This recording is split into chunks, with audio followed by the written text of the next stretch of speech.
ये कहानी शुरू होती है एक छोटे से घर से जहाँ रहती हैं खाला रशीदा, जिन्हें हर वक्त किचन, मसाले और महल्ले की खबरों से गरज रहती है, और उनकी बहू फातिमा जो ज़रा चुलबुली और शरारती मिजाज की है। सुबह के वक्त फातिमा किचन में नाश्ता तैयार कर रही है कि खाला रशीदा की तेज आवाज़ आती है, अरे बहू ये पराती जल गए हैं, तुमसे सीधा सीधा आटा भी नहीं गानता। फातिमा मुस्कुरा कर कहती है, उम्मी जान ये जदीद जमाने के पराती हैं, हल्के काले और ब्राउन कलर के, बिल्कुल होटल स्टाइल। खाला रशीदा हाथ नचती हुए कहती हैं, हाय ये कैसी बहू मिली है, मेरे जीते जी हमें होटल का खाना खिलाएगी। महल्ले की एक औरत कान लगाकर ये आवाज सुनती है और दूसरी को कहती है, आओ आओ आज फिर सुबह का शो शुरू हो गया है। उधर किचन में झगड़ा बढ़ रहा है और दोनों की आवाजें दीवारों से टकरा कर बाहर जा रही हैं। शौहर कामरान चाय का कप हाथ में लेकर किचन में आता है और कहता है, उम्मी जान बेगम प्लीज जरा आराम से, ये तो सुबह का वक्त है। लेकिन खाला रशीदा और फातिमा दोनों बैक वक्त चीखती हैं, तुम बीच में ना बोलो। बेचारा शौहर सर पकड़कर कमरे में वापस लौट जाता है। यूं दिन की शुरुआत ही एक भरपूर जंग से होती है। दोपहर का वक्त है, किचन से सालन की खुशबू फैल रही है। फातिमा बड़ी मेहनत से दाल बना रही है, लेकिन खाला रशीदा की नजरें चम्मच पर जिमी हुई हैं।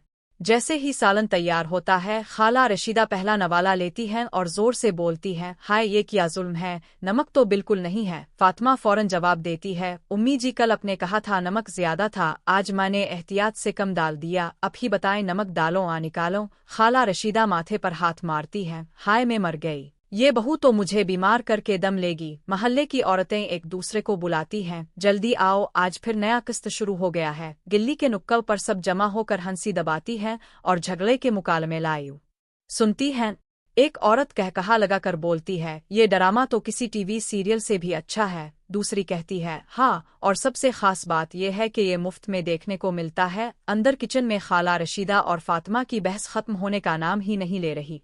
फातिमा कहती है, उम्मी जी अब नमक कम पर भी नाराज, ज्यादा पर भी नाराज, आखिर चाहते क्या है अब।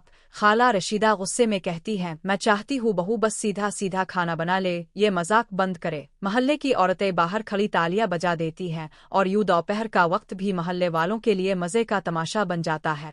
तीसरे दिन हालात कुछ ज्यादा खराब हो जाते हैं।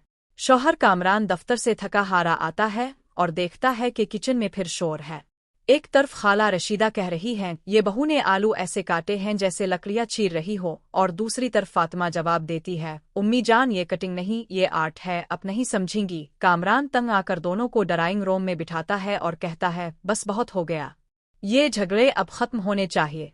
अगर अब दोनों इसी तरह लड़ती रहेगी तो घर का सुकून खत्म हो जाएगा। खाला रशीदा और फातिमा दोनों एक दूसरे को देखती हैं, फिर यकदम मासूम आवाज में कहती है, जी ठीक है, हम अब कभी नहीं लड़ेंगी। कामरान हैरान रह जाता है और खुश होकर सोचता है कि चुल्लू मेरी तकरीर काम आ गई।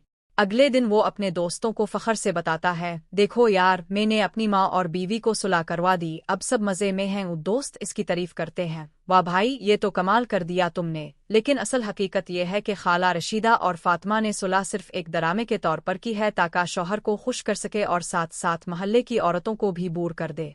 3 दिन तक घर में सुकून रहता है, ना झगड़ा ना शोर। महल्ले की औरतें हैरान और परेशान, ये क्या हुआ, आवाजें कहाँ चली गईं।